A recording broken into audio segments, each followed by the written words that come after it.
Ryan Walker slammed his fist against the steering wheel so hard the rearview mirror shook. 3 deployments. 2 wars. 1 daughter who had stopped crying at night because she'd learned nobody was coming. He'd survived everything the Navy threw at him. But he couldn't survive the look on his 6-year-old's face when she asked, "Daddy, do I have a mom?" That question would follow him to a beach, to a stranger's voice, and to the one moment that quietly dismantled everything he thought he knew about being strong. Drop your city in the comments. I want to see how far this story travels. Subscribe so you don't miss what happens next. The morning it all started, Ryan Walker did what he always did when the pressure got too heavy. He ran. Not away from anything. Not toward anything. Just ran. 5 miles before dawn, boots on pavement, the kind of punishing rhythm that kept a man's mind from eating itself alive. The coastal town of Harlow Bay, North Carolina was still dark when he pushed through the front door chest, heaving hands braced against his knees. He could hear Sophie sleeping down the hall. That soft, even breathing that reminded him every single day that he hadn't broken everything yet. He stood in the kitchen in the dark for a long time. Then he made her lunch. Peanut butter and honey on white bread. Crusts cut off. Grapes washed and dried. A little note folded into a triangle, the way she liked the way he'd started doing 18 months ago after her teacher mentioned that Sophie ate alone at lunch and didn't talk much to the other kids. That note started as a way to help her feel less alone at a table full of strangers. He hadn't stopped since. He wrote, "You are the bravest person I know." He meant it. He sealed the bag and put it in her Minnie Mouse lunchbox, and then he stood at the sink and stared out at the nothing outside the window and tried to figure out how a man trained to lead 12 sailors through a maritime security operation in the Persian Gulf couldn't figure out how to help his first grader make a friend. Ryan was 38 years old. Chief Petty Officer, 17 years in the United States Navy. He had commendations. He had a reputation. Men under his command had said more than once that Ryan Walker was the kind of officer who made you feel like nothing could go wrong even when everything already had. He was very good at being that man, the man at home, the one burning grilled cheese at 7 p.m. while trying to help Sophie with reading worksheets and answering calls from his commanding officer. At the same time, that man was considerably harder to be. Sophie's mother Diane had left when Sophie was 14 months old. Not dramatically. No screaming, no dishes thrown. She just told him one Sunday afternoon very quietly that she hadn't signed up for a marriage to someone who was never there. That the Navy would always come first. That she didn't want to spend the rest of her life competing with the ocean. Ryan had tried to argue. He'd stood in their kitchen still in his dress uniform from a ceremony that morning, and he'd said all the things a man is supposed to say. "I love you. We can fix this. Please don't." And Diane had looked at him with something that wasn't anger. It was worse than anger. It was exhaustion. She signed the papers 6 months later. She called Sophie on birthdays and Christmas. She sent gifts that were always slightly wrong. A doll Sophie had already outgrown, a sweater 2 sizes too small. Ryan never said anything about it to Sophie. He just told her that Mama loved her from far away, and Sophie would nod very seriously like she was filing that information away somewhere deep, not quite sure what to do with it. That was the part that gutted him. Not the divorce, not the loneliness. It was watching Sophie learn very young to manage her own sadness. To ask her questions once quietly, and then never ask again. She'd gotten good at reading the room. Too good. She knew when Daddy was tired. She knew when his phone was about to ring. She'd started saying things like, "It's okay, Dad," before he'd even explained what wasn't okay. 6 years old, and she was already learning to carry things. The Saturday that changed everything started like most of his Saturdays with Ryan trying to fit 22 hours of life into 16 hours before his duty rotation began again Sunday morning. He had laundry in 3 stages of completion, a sink full of dishes, a voicemail from Sophie's teacher, Ms. Hendricks, that he hadn't listened to yet because every time he pulled it up, something else caught fire. He had a report due for his commanding officer by Monday, and his laptop battery was dead, and he couldn't find the charger. And Sophie was standing in the hallway in her pink boots and her jacket backpack on, looking at him with those enormous brown eyes. "You said beach, Daddy." "I know, Bug. Give me—" "You said Saturday. It's Saturday." He looked at her. She wasn't whining. She wasn't demanding. She was just stating facts. the way she always did. Calm and serious, and watching him the way she'd learned to watch him, gauging whether this was going to be another time the thing they'd planned quietly didn't happen. Something in his chest caved in. "You're right." He closed the laptop. "Let's go." She smiled then. Not the big dramatic smile of a kid who'd won something. Just a small, real smile, the kind that meant she was relieved. And somehow, that was worse than the dramatic smile would have been. Harlow Bay's public beach on a Saturday morning in October was half empty. The summer crowd was gone. What remained were locals, dog walkers, a couple of joggers, a few old men with fishing lines, and a scattering of parents with kids who'd outrun the cold. Sophie had been clutching a mesh bag from the moment they left the car. She was on a mission. Shell collection was apparently a matter of great seriousness, and Ryan had learned not to interfere with the process. He'd tried once to point out a shell he thought was interesting, and she'd regarded it briefly, said that one's broken daddy with polite authority, and moved on. He sat on the dry sand above the tide line, elbows on his knees, watching her work the water's edge. She moved with complete focus, crouching down, picking something up, examining it, either placing it in the bag or setting it back with care, like she was making decisions about what was worth keeping. Ryan's phone buzzed. He looked at it automatically, 17 years of training, and then turned it face down. Not today. He looked out at the water instead. The Atlantic on a gray October morning had a weight to it, the kind of ocean that didn't care whether you were tired. It moved the same way whether the world was ending or perfectly fine. He'd always found that steadying. He was still looking at the water when he noticed the woman. She was sitting maybe 40 feet down the beach, slightly below the tide line, on a dry stretch of sand, arms around her knees. She wasn't reading, wasn't on her phone, just looking at the ocean the way he'd been looking at it, like she was trying to get something out of it. She was somewhere in her mid-30s, dark hair pulled back, wearing a gray jacket that was slightly too big for her. There was a thermos beside her that she hadn't touched in a while. She looked. Ryan thought the way he felt most mornings before he put on his uniform. He looked away. Sophie's voice cut across the wind. "Daddy, look!" She was holding up something with both hands, triumphant. A sand dollar, not a broken one. "That's a good one, Bug. It's perfect." She turned it over in her hands with reverence, then looked up and realized there was another kid nearby. The girl was about Sophie's age, maybe slightly older, with red rubber boots, and the kind of fearless energy that didn't require an introduction. She walked directly toward Sophie, the way only children and golden retrievers can. No hesitation, no social calculation, just pure forward motion. "Is that a sand dollar?" "Yeah." Sophie held it out immediately. "You can look. I have 3 at home, but they're all broken. I've been looking for a perfect one." "Me too. My name's Lily." "I'm Sophie." And that was it. In under 30 seconds, they'd established the friendship. Ryan watched them drift down the beach together, already deep in conversation. The sand dollar passed back and forth like a treaty object.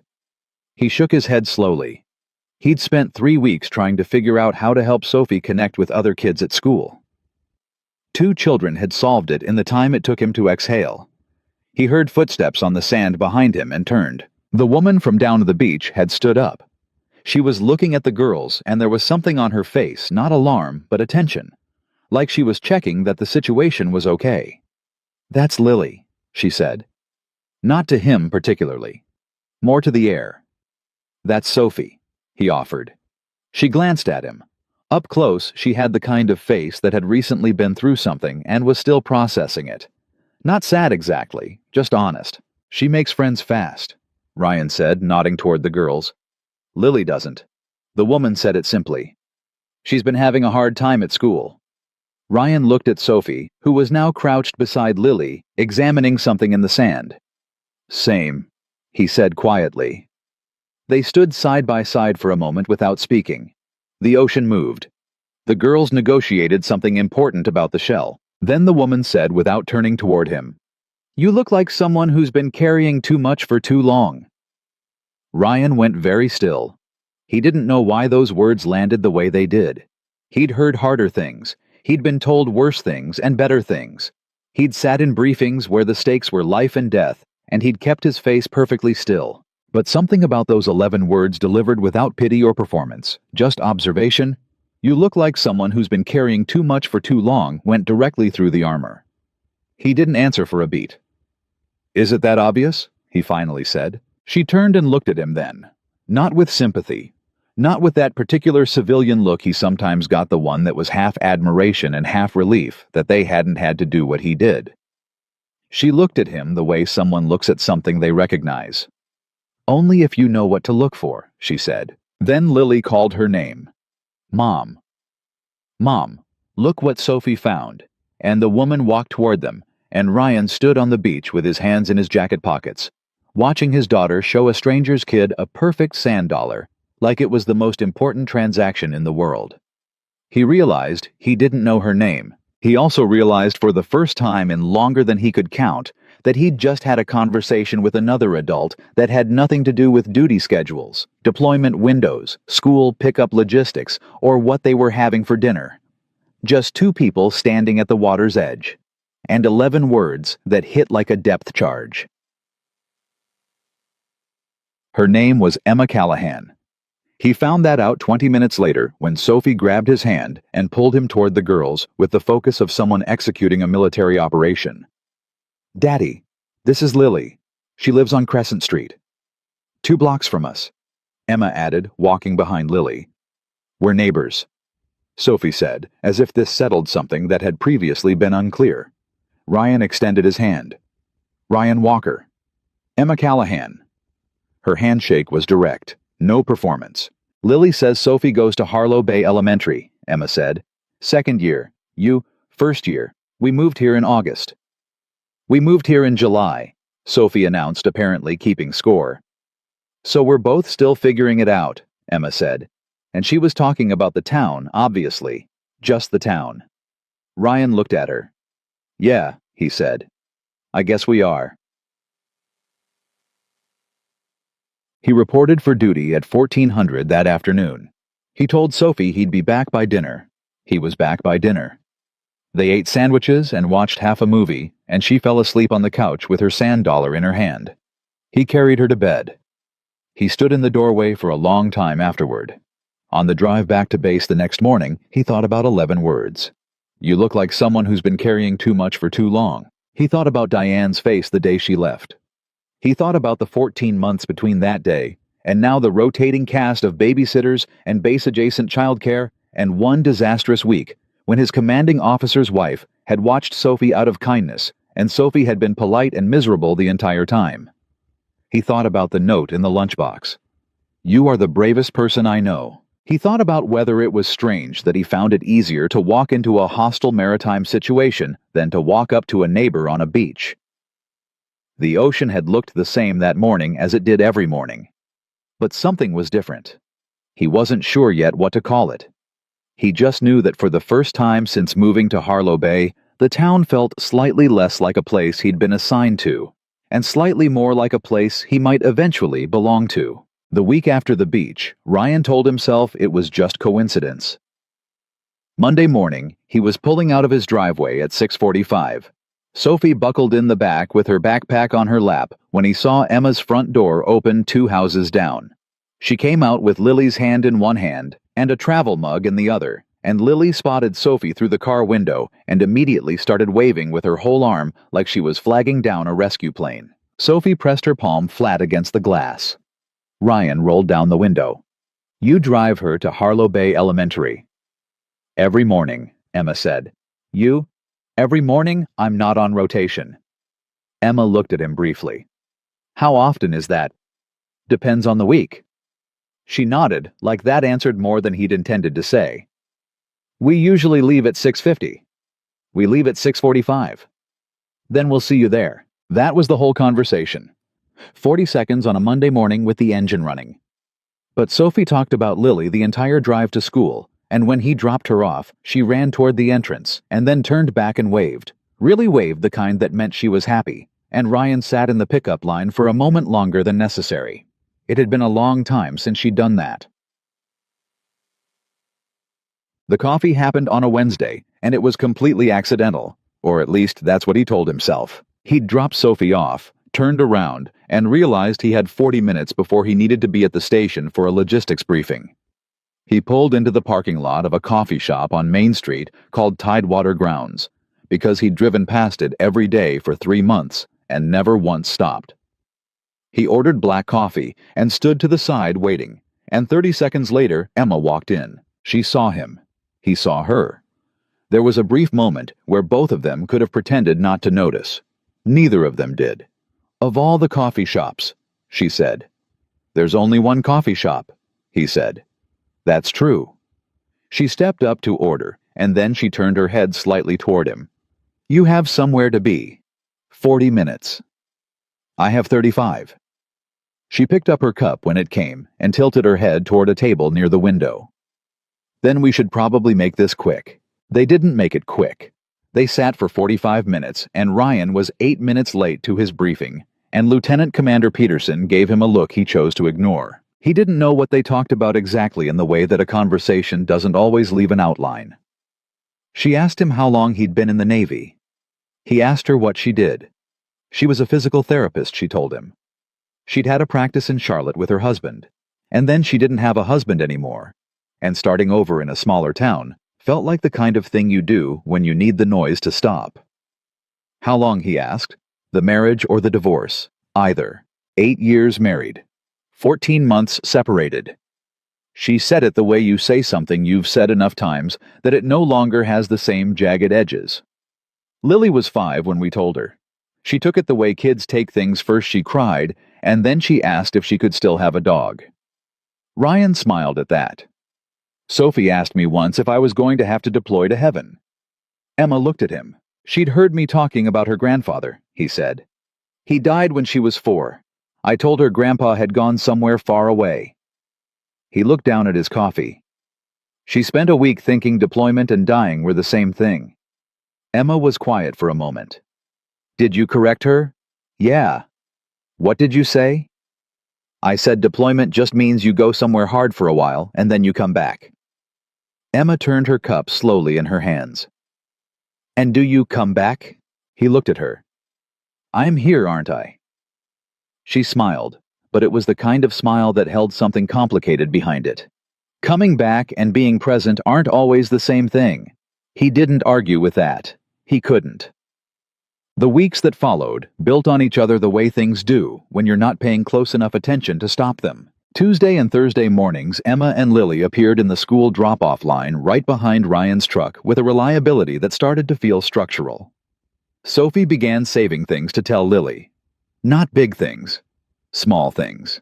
The way a bird had landed on the classroom window during math. The fact that the lunch lady had given her extra corn. The name she'd decided to give the class hamster if she ever got to name it. Lily received all of this information with total seriousness, and Ryan watched them from the rearview mirror. These two small people conducting the business of friendship with complete dedication. He started saving things too. He didn't realize it until it was already happening.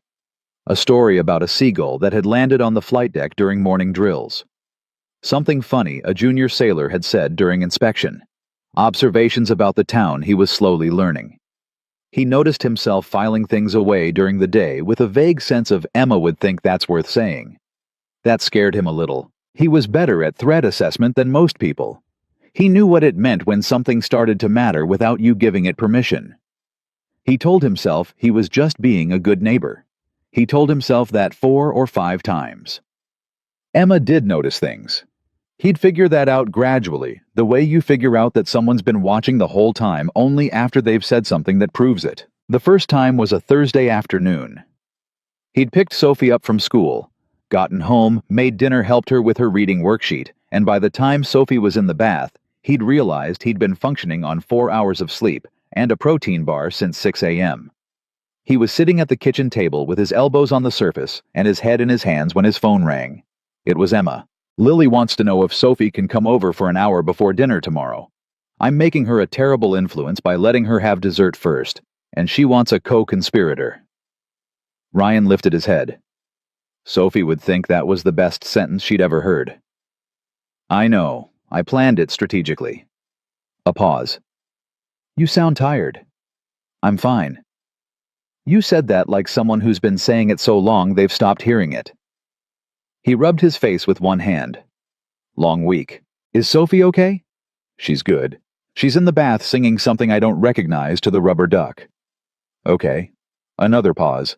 So she's fine, and you're not. That's allowed, you know. He didn't answer right away. Ryan? Yeah. I'll have Sophie back by 7. After he hung up, he sat at the table for a moment. Then he got up and went to check on Sophie, and she was still in the bath conducting some kind of diplomatic negotiation between the rubber duck and a submarine toy, and she looked up and said, "Daddy, can Lily come over this weekend?" "I think," he said carefully, "you might be going to Lily's tomorrow." Sophie stared at him. Then she grabbed the rubber duck and held it up like a trophy. "I told you," she said to the duck. Ryan leaned against the doorframe and laughed, and it was the first full laugh that had come out of him in a week. Unplanned. Real. The kind that happens before you've decided whether you have the energy for it. The thing about Emma was that she didn't push. That was what disarmed him more than anything. He'd been around people who wanted to help in ways that mostly made things harder. The well-meaning women at the Base Family Center who offered casseroles and parenting books. His mother who called every Sunday and asked questions about his feelings with the careful persistence of someone checking off a list the guys in his unit who expressed concern by punching him in the shoulder and saying "you good" and accepting "yeah" as a complete answer. Emma didn't do any of that. She just paid attention. And occasionally, she said exactly the thing he hadn't known he needed someone to say. One afternoon after school pickup, Sophie and Lily had run ahead to Emma's porch. They were walking the half-block back from the school together, and his phone buzzed. He looked at it. His commanding officer. He let it ring. Emma glanced sideways at him. "You don't have to do that." "I'm off the clock." "If it's important. If it was critical, they'd use a different channel." He put the phone back in his pocket. "I've spent 5 years answering every call on the first ring. Sophie's teacher told me." He stopped. Emma waited. He exhaled. "She told me Sophie's been saying she has to be quiet at home because Daddy's always on the phone with work, that she learned to ask for things by writing them on paper and sliding them under my door." Emma didn't say anything. She just kept walking. "She's 6, Ryan said. "She shouldn't have to communicate by note." "No," Emma agreed.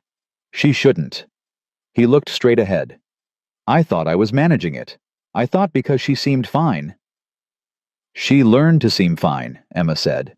Not harshly, just clearly. Kids learn what the environment rewards. Sophie learned that being low maintenance gets her more of you than being needy does. Ryan went quiet. "That's not your fault," Emma added. "And it's not hers. It's just what happened. How do you fix it?" "You already are." She stopped at her front gate and looked at him. "You let the phone ring." He stood there for a second. The girls were already on the porch, Lily attempting to teach Sophie some kind of clapping game that involved rules Sophie was loudly disputing. "She told you she writes notes?" Emma asked. "Ms. Hendricks told me." "Have you talked to Sophie about it?" He hadn't. He'd gotten the message from the teacher and spent 3 days trying to figure out the right moment, and the right moment had not appeared because the right moment required him to have a conversation that started with, "I know I haven't been fully here," and that was a sentence he hadn't figured out how to say yet. He shook his head. Emma nodded slowly. "Okay." She opened the gate. "You want to stay for dinner? I made too much soup." He should have said no. He had a report to finish. He had laundry still in the machine from 2 days ago. He had the voicemail from Sophie's teacher that he still hadn't fully addressed sitting in his phone like an unpulled pin. "Yeah," he said. "I can stay." Over the next few weeks, he learned that Emma Callahan was not someone who did things quietly or small. She called him out when he deflected. She'd ask a question, he'd give a military-grade non-answer, precise, calm, technically true, and emotionally empty, and she'd look at him with a patience that was somehow worse than impatience. "That's what you'd tell someone if they were writing a report," she said once. "I answered the question." "You answered a question. You didn't answer mine." He was quiet.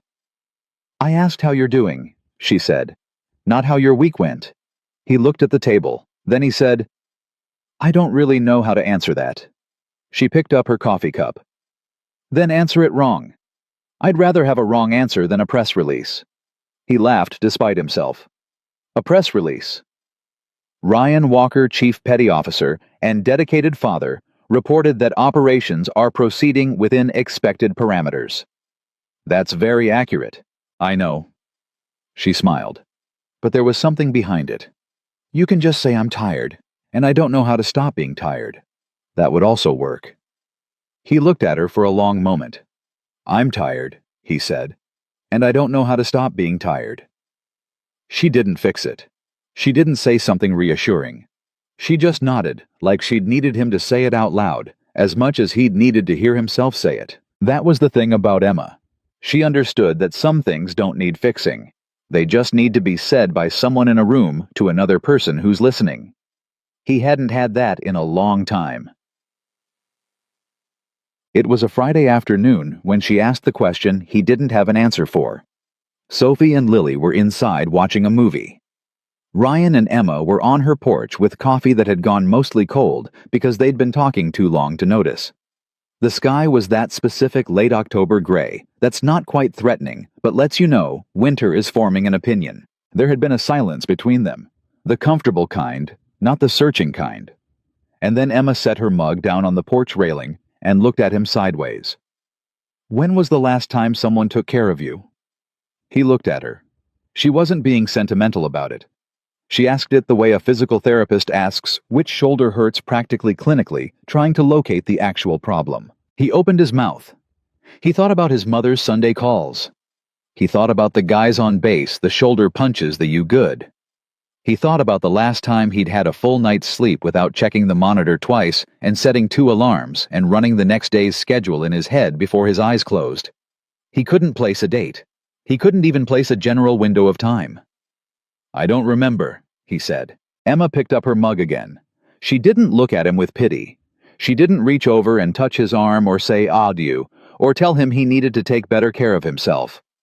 She just looked at the yard where a leaf was moving in the wind, and she said, "That's a long time to be your own whole support system." He didn't respond to that either, because she was right, and saying yeah would have required him to acknowledge just how right she was, and he wasn't sure he could do that and keep his face where he needed it to be. Inside the house, he could hear Sophie laughing at something on the TV, a full surprised laugh, the kind she'd been doing more of lately. He sat with that for a moment. She seems happy, Emma said. She does. More than the first week I met her. He nodded. He'd noticed it too. The notes under his door had stopped. Sophie had started waiting for him at the kitchen table instead. She still gave him space when he was tired. She was too perceptive not to, but she'd started reaching for him in small ways again, leaning against him on the couch, asking him to come look at things. Normal 6-year-old things, the kind that had gone quiet for a while without him fully realizing it until they came back. You did that, Emma said. I let the phone ring a few times. Don't dismiss it. He looked at her. I'm not dismissing it. You are. You just did it with a shrug. She set her mug down again. You changed something and your daughter is responding. That's not nothing, Ryan. That's everything. He held her gaze for a second. Thank you, he said. He meant it without qualification. She nodded once. Then she picked up his mug, which had gone cold, and stood up. I'm going to make us something hot that's actually worth drinking. She went inside. He sat on the porch and looked at the yard and listened to Sophie's voice somewhere inside Emma's house, warm and easy, the way a kid sounds when they're exactly where they feel safe. He thought I didn't know I was lonely until I stopped being quite so alone. And then he didn't let himself think about what came after that, because some things you can only approach slowly the way you approach a situation that's unstable carefully from the right angle without making any sudden moves. He just sat there. And for the moment, that was enough. The call came on a Tuesday morning at 5:47, while Ryan was standing at the kitchen counter making Sophie's lunch. He saw the number. He set down the knife. He answered. Walker. Chief, it's Peterson. We've got a situation developing in the Atlantic corridor. I need you at the station by 0700. Full briefing. Ryan looked at the lunchbox on the counter. The note he'd already folded into a triangle and hadn't put in yet. You are the bravest person I know. Understood, sir. 0700. He hung up. He stood very still for approximately 4 seconds. Then he finished making the sandwich, put the note in, closed the lunchbox, and went to wake Sophie up 20 minutes earlier than usual. She came out of her room with her hair sideways and her blanket dragging on the floor behind her, and she looked at him with those eyes that already knew. Not what exactly, but the shape of it. She'd learned the shape of it a long time ago. You have to go to work early, she said. I do bug. I'm sorry. She climbed into a kitchen chair and sat with the blanket around her shoulders. Is it a long time? He crouched in front of her. I don't know yet. I'm going to find out today. She looked at him carefully, the way she looked at things she was trying to memorize. Will you call me? Every single day I can. What if you can't? Then I'll think about you so hard you'll be able to feel it. She considered this with the seriousness she gave everything. That's not the same as calling. No, he said. It's not. You're right. She pulled the blanket tighter. Okay, Daddy. Those 2 words, okay, Daddy, delivered with that quiet, braced acceptance, hit him somewhere behind his sternum and stayed there for the rest of the day. The briefing was worse than he'd anticipated. Not dangerous exactly in the way that some deployments were dangerous, but significant. A maritime coordination effort in the Atlantic corridor that required his specific clearance and experience 3 weeks minimum, possibly extending to 5, depending on how the situation developed. Pedersen laid it out on the table like a set of facts, which it was, and Ryan received it like a set of facts, which was the only way to receive things in that room. He called his mother from the parking lot. She could come down from Richmond, she said immediately. Of course she could. She'd rearrange her schedule. It wasn't a problem. He thanked her. He knew Sophie would be okay. His mother was good with her patient and warm in the way that grandmothers can be when they don't have to maintain the whole structure themselves. He sat in his truck for a few minutes after the call. He thought about the note in the lunchbox. You are the bravest person I know. He thought about what Emma had said on the porch. Coming back and being present aren't always the same thing. He thought about Missy Hendrix's voicemail, the one he'd finally listened to in full the week before. Sophie was struggling in reading group. She'd stopped participating in class discussions. She answered questions correctly when called on directly, but she'd stopped volunteering, stopped raising her hand, stopped doing the small social things that kids do to engage. Ms. Hendrix had described it carefully, diplomatically, but the message underneath was clear. Sophie was retreating. He was failing her, and he was about to make it worse, and there was nothing he could do about either of those things right now, because the Navy needed him, and that wasn't a choice. It was a condition of who he'd decided to be 17 years ago, and he couldn't undo that any more than he could undo the deployment, or Diane leaving, or the fact that Sophie had learned to slide notes under his door. He drove to the school to tell her in person. He pulled her out of class for 5 minutes. Ms. Hendrix gave them the small conference room off the hallway, which smelled like glue sticks and dry erase markers, and Sophie sat across from him at a table meant for children and looked at him with her hands folded in her lap. The Navy needs me to go somewhere for a little while, he said. How little? 3 weeks, maybe more. She unfolded her hands and refolded them. Is Grandma coming? Yes, she'll be here before I leave. Sophie nodded. She looked at the table. Then she said very quietly, I know you have to go. Sophie, I know you have to go, Daddy. She looked up. Her eyes were bright, but she wasn't crying. She was doing the thing he hated. The thing he'd taught her without meaning to. She was managing it, containing it, being fine so that he wouldn't feel worse. It's okay. He leaned forward. It's not okay that I have to leave. You can say that. She blinked, like he had said something in an unexpected language. It's not okay, he said again gently. It's hard. You're allowed to say it's hard. Her chin moved, just slightly, the tiniest disruption in the controlled surface. It's hard, she whispered. Yeah. He reached across the table and covered her small, folded hands with both of his. It is. I know it is, and I'm sorry. She looked at their hands. Then she turned hers over and held onto his fingers the way she used to when she was very small, walking through parking lots, making sure she didn't get lost. He sat there for a moment and let her hold on. He texted Emma from the parking lot deployment. 3 weeks minimum. Leaving Saturday. Wanted you to hear from me before Sophie told Lily. 3 minutes passed. Then, are you home tonight? He typed back. After 6. She sent, I'll bring dinner. He sat with his phone in his hand, and he thought about saying, you don't have to do that. And he didn't say it because he was trying to stop refusing things he actually needed. Emma showed up at 6:15 with a pot of something that smelled like it had been cooking all day, and Lily in tow, who immediately disappeared upstairs with Sophie in the way that had become completely standard, and required no explanation from either adult. Ryan got plates. Emma got the pot to the table. They moved around his kitchen with the low-level comfort of people who'd learned each other's rhythms without making a formal agreement about it. He told her the details while they ate. 3 weeks. Atlantic Corridor. His mother coming from Richmond. The school situation with Sophie. The thing about the reading group and the class discussions, which he hadn't told Emma yet, but which had been sitting on his chest since he'd heard it. Emma listened without interrupting. When he was done, she said, Tell me what you're most scared of. Sophie. What about Sophie? He pushed a piece of bread around his plate. She'll be fine in all the ways that show. She'll be polite for my mother, she'll go to school, she'll do her homework, she'll seem okay. He set the bread down. And she's not going to be okay. She's going to do what she does, which is pack it away somewhere and not tell anyone. And I won't know how bad it got until I come back and see it. Emma was quiet. She already doesn't raise her hand in class, he said.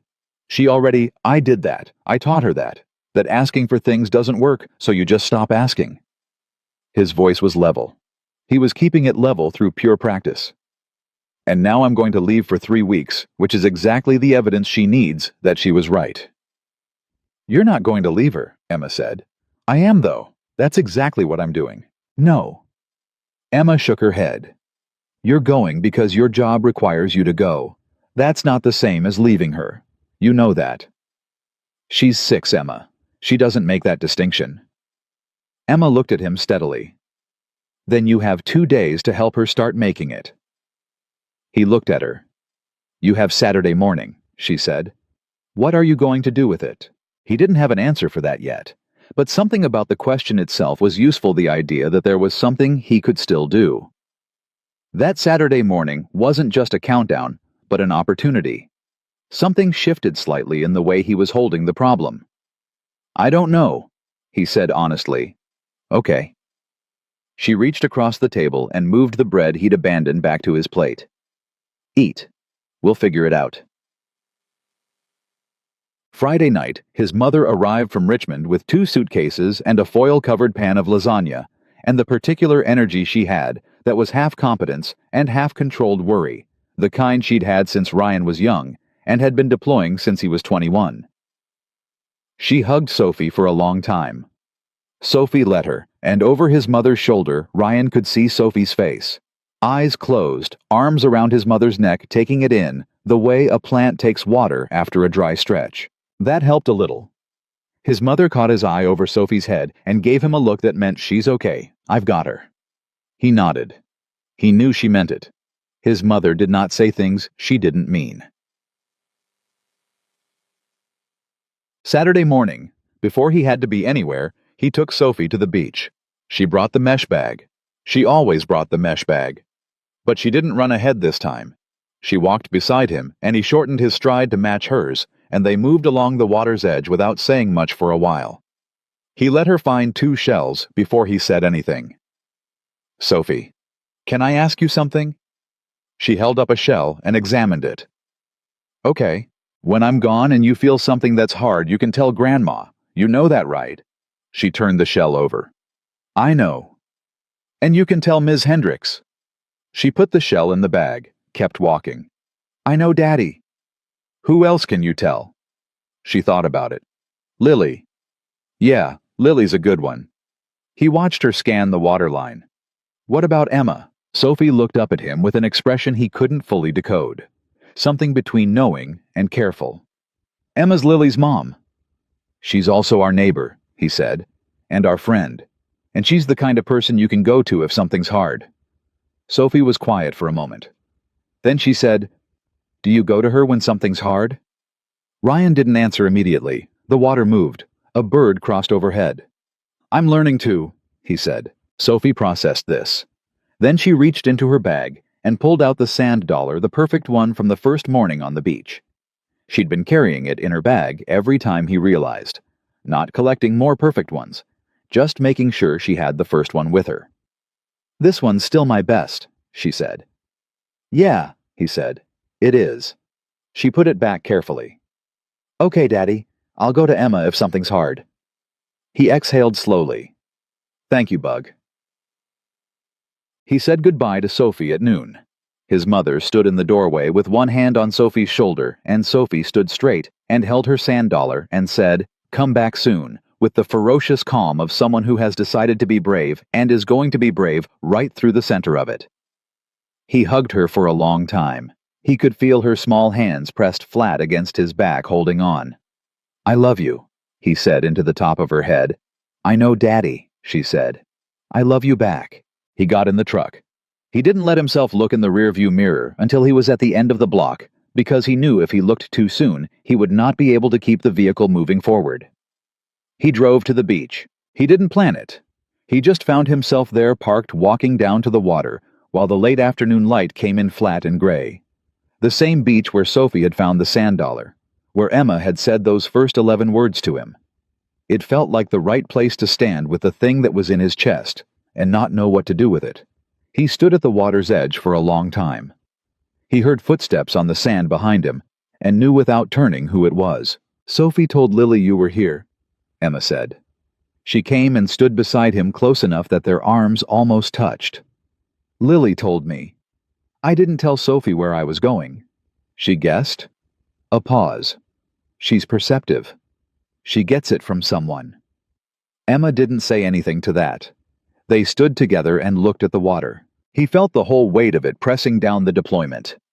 The worry about Sophie, the conversation with Ms. Hendricks, the years of being the only structural support in a load-bearing situation with no redundancy, no backup, no one to call when the load shifted.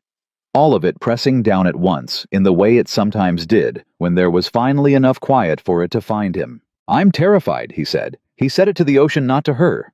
"Not of the deployment. I can do the deployment. I've done it before, and I know how to do it."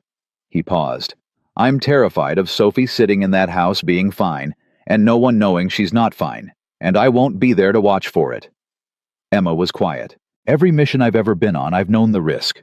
I've understood it. I've planned around it." His jaw tightened.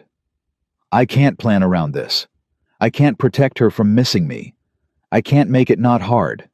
I can't—" He stopped, because the next part of the sentence was going to be too honest, and he was out of the energy required to stop honest things from becoming words. "She has nobody else," he said. "If I go down, she has nobody.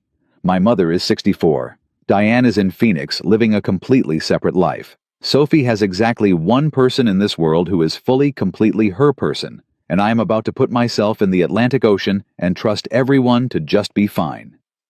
He'd never said any of that out loud. Not to Peterson, not to his mother, not to the guys on his unit who understood deployment better than anyone. Not to himself, not really, not with the whole shape of it visible. Emma turned toward him. He kept looking at the ocean, because if he looked at her right now, something structural in him was going to give. "Ryan," she said. He didn't answer. "Look at me." He looked at her. Her eyes were steady. No pity. No managed sympathy. She looked at him the way she'd looked at him that very first morning on this beach, like she recognized something. "Your daughter doesn't need a perfect father," she said. He waited. "She needs the father who keeps showing up." She held his gaze. "You drive her to school. You make her lunch with a note folded in a triangle. You pulled her out of class to tell her the hard thing face to face instead of letting her find out some other way. You brought her here this morning, and you asked her what she needed." Emma's voice didn't waver. "You show up, Ryan. That's not nothing. That's everything she needs it to be." He felt something crack open in the center of his chest. Not dramatically, not with any great visible rupture, just something that had been closed for a very long time, closed and locked and braced against the pressure, quietly gave. He looked at her, and he couldn't speak for a moment, and he didn't try to. She reached out and put her hand on his arm. Not a gesture of romance or comfort or strategy, just contact. Just, I'm here and you're not alone right now. He covered her hand with his. They stood at the water's edge while the light fell and the Atlantic moved the way it always moved, indifferent and steady. And Ryan Walker, who had survived 17 years and 3 deployments and a divorce, and 5 years of solo fatherhood and more sleepless nights than he could count, stood on the beach where it had all started and let himself, for the first time in years, simply not be fine. And the world did not fall apart. Sophie was at home holding a sand dollar, and for a few minutes that was enough to hold on to. He called every day he could. Sometimes it was 3 minutes between operations, standing in a corridor with bad satellite reception, listening to Sophie tell him something that had happened at school. A kid had brought a real live frog to class in his backpack.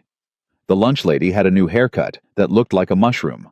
Lily had learned to do a cartwheel, and Sophie had tried and fallen, and they'd both laughed so hard, Ms. Hendricks had to come over and check that nobody was hurt. Ryan stood in that corridor with one hand pressed against the wall, and his eyes closed, listening, filing every word away, like ammunition against the days when the call didn't connect. "Daddy, are you there?" "I'm here, Bug. I'm right here." "You got quiet." "I'm just listening. Keep going." She kept going. On the days the call didn't connect, he wrote long emails he wasn't sure she'd fully understand, yet that his mother would read aloud and Sophie could grow into. He told her about the ocean, what it looked like from the deck at 4 in the morning when the stars were still out. He told her about the junior sailor in his unit, a 22-year-old kid from Tennessee named Garrett, who had never seen open ocean before his first deployment, and still looked slightly amazed every time he came above deck, like he couldn't quite believe the world was that big. He told her, "That's how I feel when I watch you figure things out. Like I can't quite believe the world made something this big out of someone so small." He hit send and stood there for a moment, wondering if that was too much. He decided he was done deciding things were too much. His mother sent updates every 2 or 3 days, not long ones. She understood that he was operating, and that long messages required long responses, so she kept them short and specific, the way he'd trained himself to communicate, and he loved her for that, without knowing quite how to say it. Sophie ate a good dinner. She asked if she could keep a photo of you on her nightstand, and I said of course. She picked the one from last July at the Richmond Fair. You're both eating corn on the cob and she's laughing at something. He remembered that day. He'd said something ridiculous about the corn, some terrible joke that wasn't even funny, and Sophie had laughed anyway with the full-body commitment that kids have before they learn to curate their reactions. He wrote back, "Thank you, Mom. Really." She wrote back, "She's doing better than you think. Come home safe." The other updates came from Emma. They started small, a text after the first week, just. Sophie sat with 4 kids at lunch today. Lily said she counted. He stared at that message for longer than made tactical sense. He wrote back, 4. She sent 4. Apparently, she showed them a shell, and it became a whole thing. After that, Emma texted every few days. Not long reports, not emotional check-ins, designed to make him feel a particular way. Just facts. Clean and specific, the way she knew he received things best. Sophie raised her hand in class. "Ms. Hendricks texted me she wanted you to know. Lily and Sophie built something in the backyard. I'm not sure what it is, but they called it a fort, and they're very proud. Your mom makes incredible pot roast. Sophie had 2 helpings and announced it was better than yours. I was instructed to pass that on." He laughed at that one alone in a bunk room, quietly enough that Garrett in the next rack didn't wake up. He typed back, "That's a complete lie, and Sophie knows it." Emma. Sophie said to tell you she stands by her statement. He put the phone down and looked at the ceiling and felt something he hadn't felt in weeks. Not relief exactly, not happiness. Something quieter. The particular sensation of knowing that the people you love are being held by something while you can't hold them yourself. He didn't have a word for it. It felt like the opposite of alone. Week 2 was harder.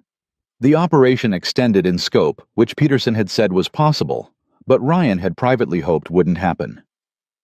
He got the update on a Tuesday morning and spent approximately 90 seconds being a human being about it before he put the uniform back on in every sense and did what needed to be done. He called Sophie that night. The connection was worse than usual, her voice breaking up in patches, and he had to say, "Can you hear me?" 3 times before they found a rhythm. "Daddy, it's cutting out." "I know, Bug. Stay on, I can still hear you." "I can't hear you good." "I know, but I'm here. I'm right here. Say something and I'll listen." A pause. Some static.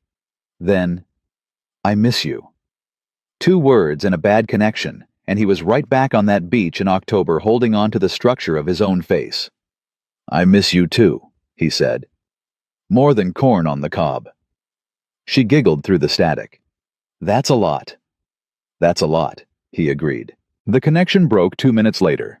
He sat with the dead call on his phone and breathed through it, and then he wrote her an email that started, "The connection cut out before I could say everything, so I'm putting the rest here." He wrote for 20 minutes.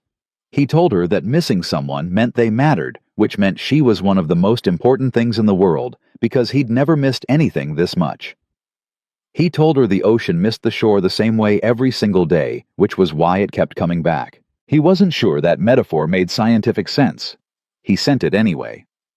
Emma called on a Thursday night near the end of week 2. Not a text. An actual call, which was different, which he noticed. "Is Sophie okay?" he asked immediately. "Sophie is fine. She's at your mom's watching something with cartoon dogs." A pause. "I wanted to check on you." He was quiet for a second. He was sitting on the deck in the dark off rotation, and the Atlantic was moving out there somewhere in the black.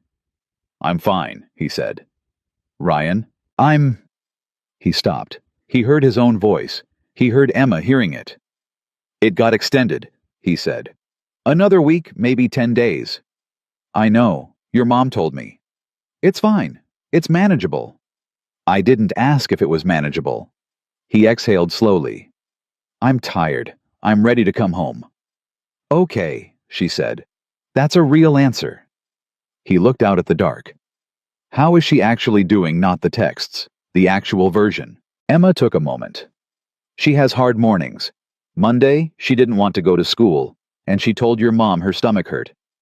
Your mom asked if it was a stomach ache or a heartache, and Sophie thought about it very seriously and said probably both. Ryan pressed his free hand over his eyes. "She went," Emma continued. "She got there, and Lily was at the gate waiting for her, and by the time they got to class, she was okay. But the mornings are hard." "I know that feeling," he said quietly. "She also," Emma said, and her voice shifted slightly, "has been drawing pictures of the 4 of you." He lowered his hand. "The 4 of us. You, her Lily, and me." Emma's voice was careful, not making anything of it, and making everything of it simultaneously. "She's been drawing them at school during free period. Ms. Hendricks mentioned it." He didn't say anything for a moment. "Ryan, I don't know what to do with that," he said honestly. "You don't have to do anything with it right now," she said. "I just thought you should know." He sat with it. The ocean moved. A light moved somewhere in the distance, another vessel, another set of people navigating something in the dark. "Emma," he said. "Yeah." "When I get back." He stopped, started again. "I'd like to take you to dinner. Just us. Not the girls." He paused. "Is that—" "Yes," she said. Before he'd even finished the sentence, he smiled. Alone on the deck of a Navy vessel in the Atlantic, he smiled like an idiot and was grateful there was nobody to see it. "Okay," he said. "Okay," she said. After they hung up, he sat out there for a while longer than he needed to. He thought about Sophie drawing the 4 of them together. 4 people at a table, or on a beach, or wherever 6-year-olds put families in drawings. He thought about what it meant that his daughter had quietly, without any instruction from anyone, already arrived somewhere. It had taken him 3 months and an ocean of distance to begin approaching. Kids, he thought, were considerably smarter than adults about most things. He came home on a Friday. The operation wrapped 2 days earlier than the extended timeline which Peterson delivered at 0600, with the particular satisfaction of a man who likes giving good news and rarely gets the chance. Ryan was packed and processed and on a transport by noon. He didn't tell anyone the exact arrival time. He wanted to get home first, wanted to be standing in his own kitchen with the familiar weight of his own walls around him before anyone knew he was back. He needed 10 minutes of just arriving before he became anyone's person again. He got those 10 minutes. He stood in his kitchen. He put his hands flat on the counter. The coffee maker was in the right place. Sophie's drawings were still on the refrigerator, held up by magnets shaped like fish. New ones had appeared that he hadn't seen before. Bright crayon figures, 4 of them standing somewhere he recognized as the beach.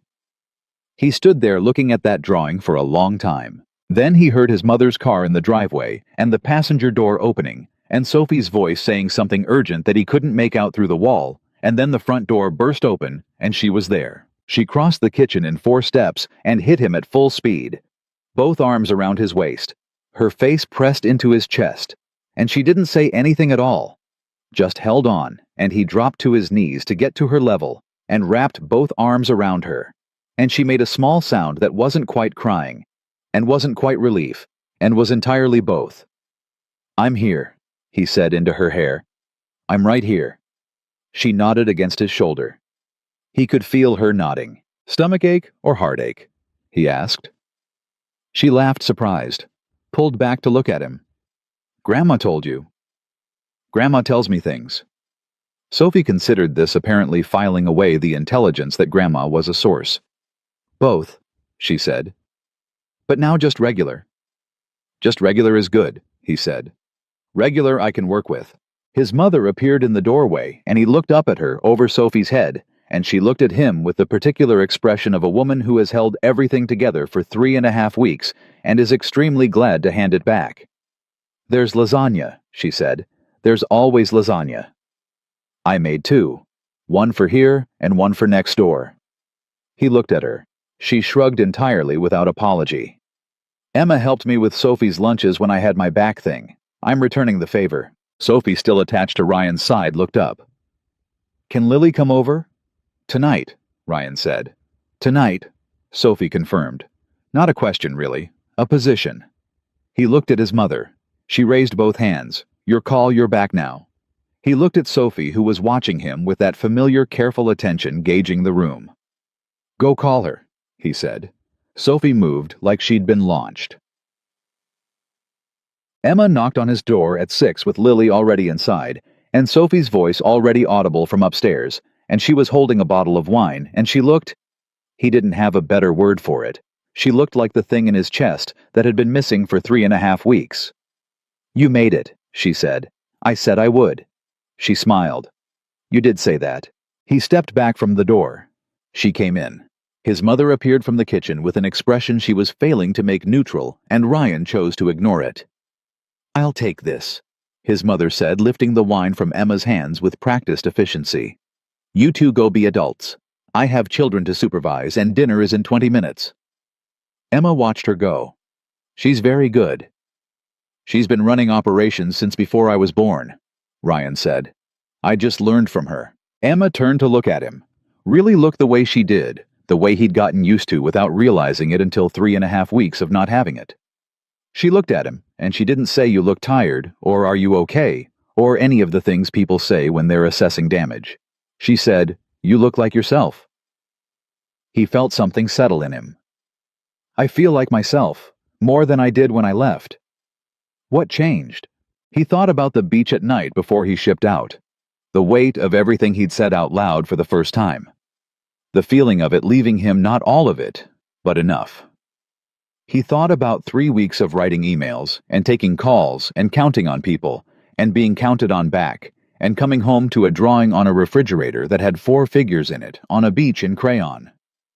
"I stopped fighting the idea that I don't have to do it alone," he said. Emma held his gaze.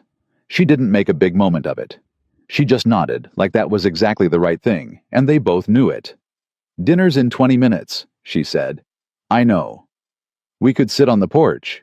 "We could sit on the porch," he agreed. They went to the porch. His mother had the kitchen. The girls had upstairs. The lasagna was in the oven, and the evening was cold in the way that late November evenings are cold. And Emma sat in the chair beside his, and they talked for 19 of those 20 minutes about nothing particularly important. Lily's cartwheel progress, A book. Emma had read something funny Garrett had said in Ryan's last week that he'd been saving to tell her. He noticed that he'd been saving it. At minute 19, his mother's voice came through the window. "Dinner." They stood up. Emma picked up her wine glass. Ryan opened the door and held it, and she passed by him close enough that he could have reached out. He didn't yet. Not yet. But yet was doing real work in that sentence, and they both knew it. Around the table, it was loud and ordinary in all the best ways. Sophie told him everything she'd saved up over 3.5 weeks in one continuous stream of information delivered at high velocity, and he sat beside her and tracked it with the focused attention of a man who knows that the lunch lady got a new haircut. "And I learned to do a headstand against the wall." Are not small things, they are. The whole thing. They are everything that happens when you're away and you love someone enough to need to know every detail. His mother asked Emma about her practice. Emma asked his mother about Richmond. Lily informed the table that when she grew up she wanted to be either a veterinarian or a professional cartwheel person, and she hadn't decided yet. Sophie said she wanted to be a Navy person like her dad, and then looked at Ryan and said with 6-year-old directness, "But I'd be home more." The table went quiet for half a second. Then Ryan said, "That's a very good plan, Bug." Sophie nodded satisfied and went back to her lasagna. Emma caught his eye across the table. He saw the corners of her mouth move.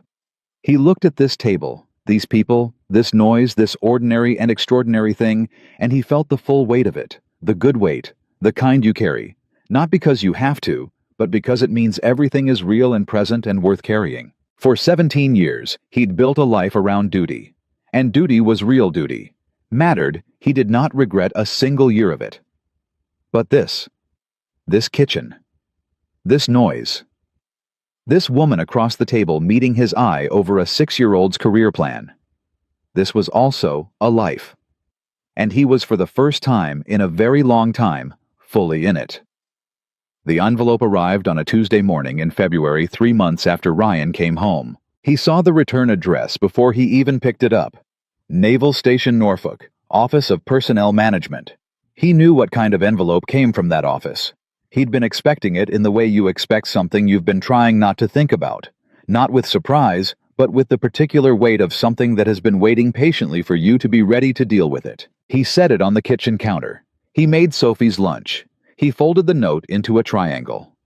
"You are the bravest person I know," and put it in the lunchbox. And he drove Sophie to school, and he watched her run to the gate where Lily was already waiting, and he sat in the parking lot for a moment before he drove home. The envelope was still on the counter. He made coffee. He stood at the counter with the coffee in both hands and looked at the envelope and thought about the man who would have opened it immediately 6 months ago. That man would have had it open before the coffee finished brewing. That man knew exactly what he wanted, and it was in that envelope, and the only question was whether the Navy was offering it or not. He wasn't entirely sure who he was now. He opened the envelope. Senior Chief Petty Officer. A promotion he'd worked 17 years toward. A new posting. Joint Expeditionary Base, Little Creek in Virginia Beach, not far objectively 2.5 hours north. A significant step in a career that had been built on significant steps, each one chosen deliberately, each one pointing in a clear direction. He read it twice. He put it down. He picked up his coffee. He thought about Sophie at the gate running toward Lily. He thought about the drawing on the refrigerator. 4 figures on a beach. He thought about a porch conversation in November, 19 minutes before dinner, and a door he'd held open, and the word "yet" doing its quiet work.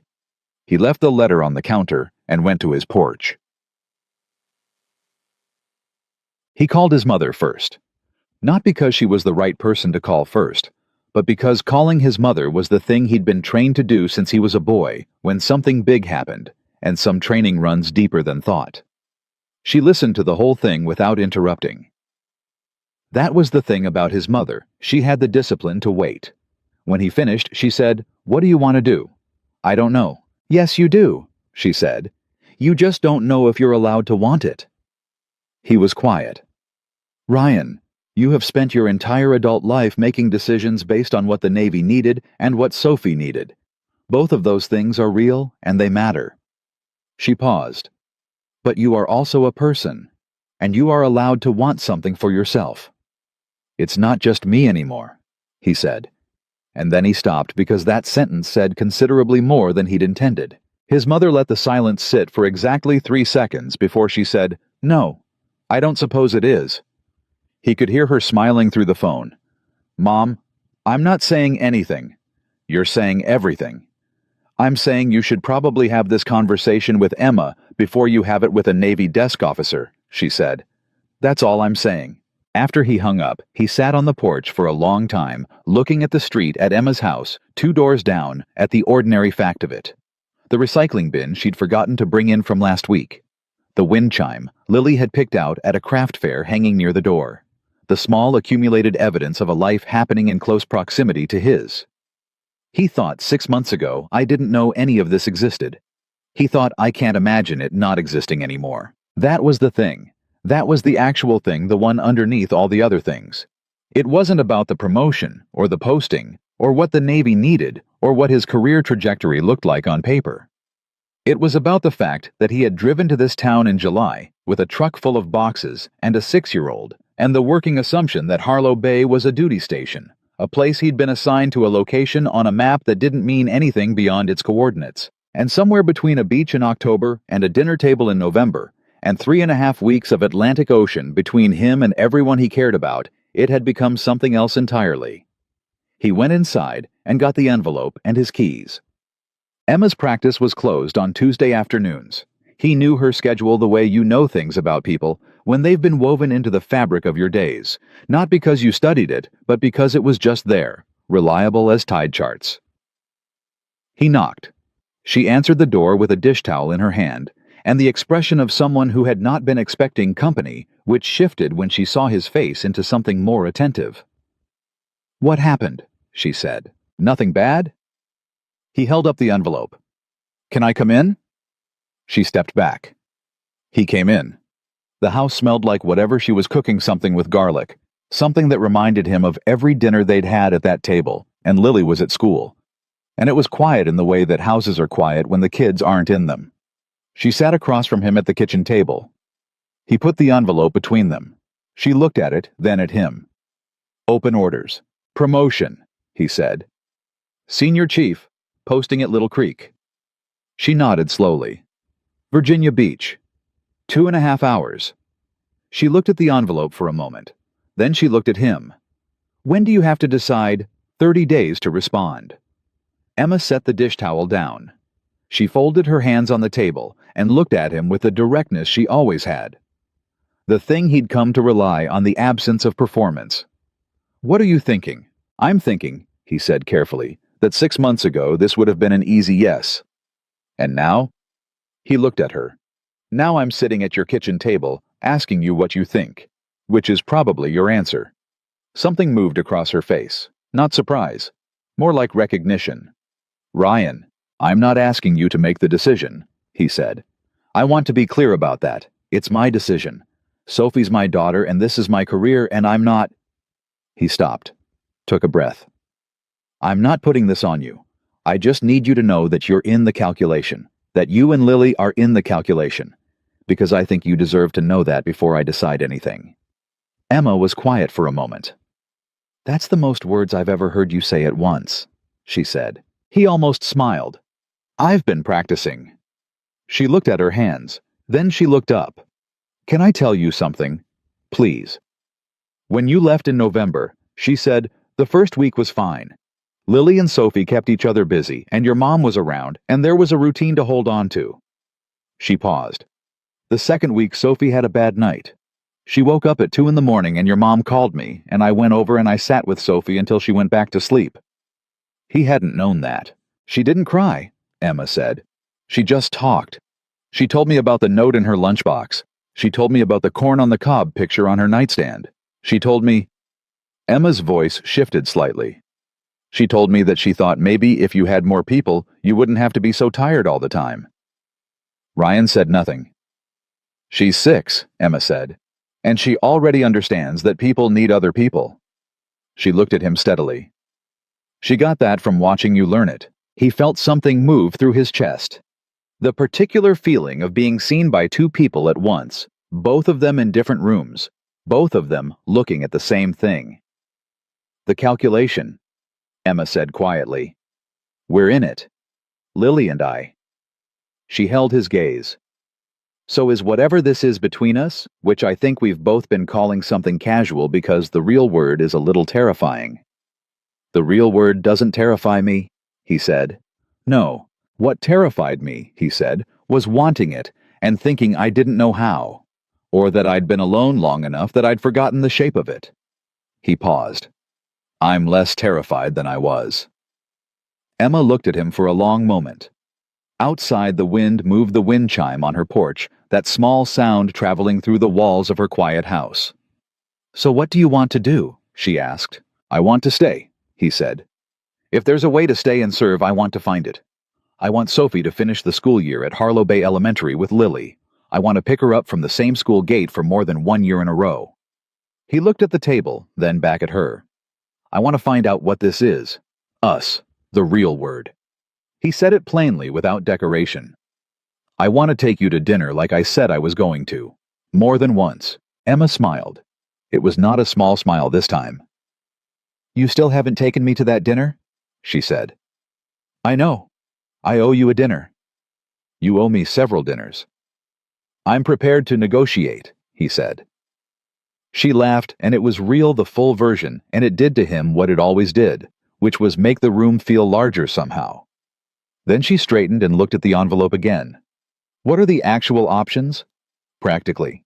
He'd already started working through it before he came over, because he was still a chief petty officer, and that meant he didn't walk into conversations without having done reconnaissance. There was the promotion as offered Little Creek full relocation. There was a counter-request process, which required documented justification for requesting an alternate posting. No guarantee of approval, but not unheard of. There was a role at Naval Station Norfolk that was technically a lateral move, not the promotion, but kept him in the coastal Carolina and Virginia corridor. And there was, he'd only looked at this once briefly, then looked away from it, because it felt too big to look at directly, a senior enlisted advisor position at the training command in Morehead City. 22 miles from Harlow Bay. He told her all of it. She listened to all of it. When he finished, she said, Which one did you look at once and then look away from? He pointed to the Morehead City option. She nodded slowly. Why did you look away? Because wanting it felt like it meant something. It does mean something, she said. I know, he said. That's why I looked away. She reached across the table and put her hand over his the same way she had on the beach in November, same gesture, no performance.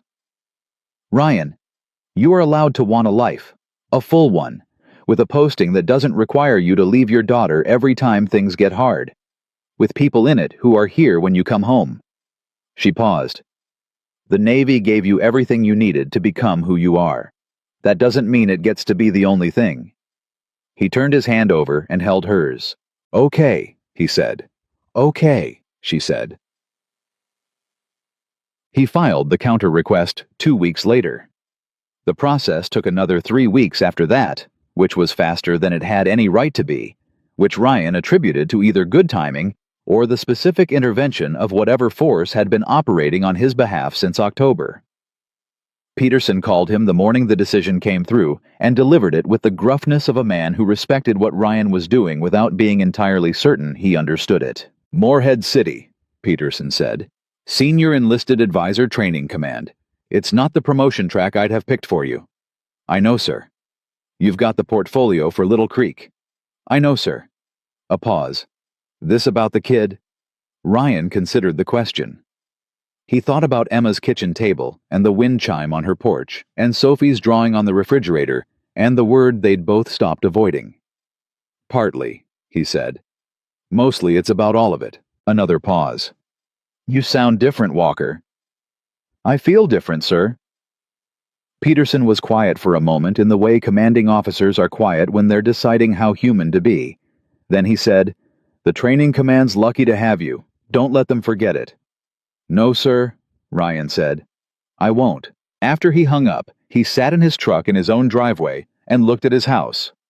Sophie's handprints were still on the front window from last weekend, when she and Lily had pressed their palms against the glass and counted to see whose hand was bigger, a disagreement that had not been resolved to anyone's satisfaction. He got out of the truck. He stood in his driveway. The late February air was cold, but not brutal, the kind of cold that was already containing the beginning of something warmer. He went inside and called Sophie's school and left a message that he'd be picking her up today, and then he texted Emma Moorhead City. It came through. She texted back in under a minute. 22 miles. He sent 22 miles. She sent, "That's very close." He stood in his kitchen and smiled at his phone like a man who had forgotten he was capable of smiling at a phone. Then he wrote back, "Dinner tonight. The real one. Just us." She sent finally. He picked Sophie up at the school gate at 3:15. She came through the door with her backpack on, and her jacket half-zipped, and Lily beside her, and when she saw Ryan, she didn't run the way she used to, that relieved, desperate sprint of a child who wasn't entirely sure someone would be there. She walked toward him at a regular pace, the easy, unworried pace of a kid who expects the person she loves to be exactly where they said they'd be. That change right there in the way she walked toward him, that was everything. That was the whole sum of the last 7 months reduced to a single image. "You're early," she said. "I have news." She studied him with her enormous, serious eyes. "Good news or hard news?" "Good news," he said. "The kind that's also a little complicated." She thought about this. "Okay, tell me in the car." He told her in the car. He explained it the way you explain things to a 6-year-old, simply directly without softening or elaborating past what she needed. He was staying. His new job was 22 miles away. He might travel sometimes, but not the same way. She would finish the year at Harlow Bay Elementary, and probably the year after that. Sophie was quiet for the whole explanation. He watched her in the rearview mirror processing. When he finished, she said, "So we're not moving." "We're not moving." She looked out the window. Then she looked back at the mirror at him.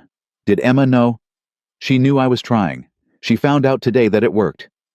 Sophie nodded. She reached into her jacket pocket, and he heard the small sound of something being handled carefully. The sand dollar. She still carried it. "Daddy," she said. "Yeah, Bug. I'm glad we went to that beach." He looked at her in the mirror. She was looking out the window again, holding the sand dollar in her lap, completely matter-of-fact, like she was simply reporting a fact about the world. "Me too," he said. "More than you know." The beach in late February was empty. He and Emma walked the same stretch of waterline where all of it had begun, where Sophie had found the sand dollar, where Emma had said 11 words that had gone straight through 17 years of armor and landed somewhere real. The girls were back at Emma's with his mother, who had driven down from Richmond for the weekend on what she claimed was an unrelated visit, and which no one believed for a moment. Their hands were not quite touching. Then they were. Ryan looked at the water. He thought about everything that water had witnessed in the last 7 months.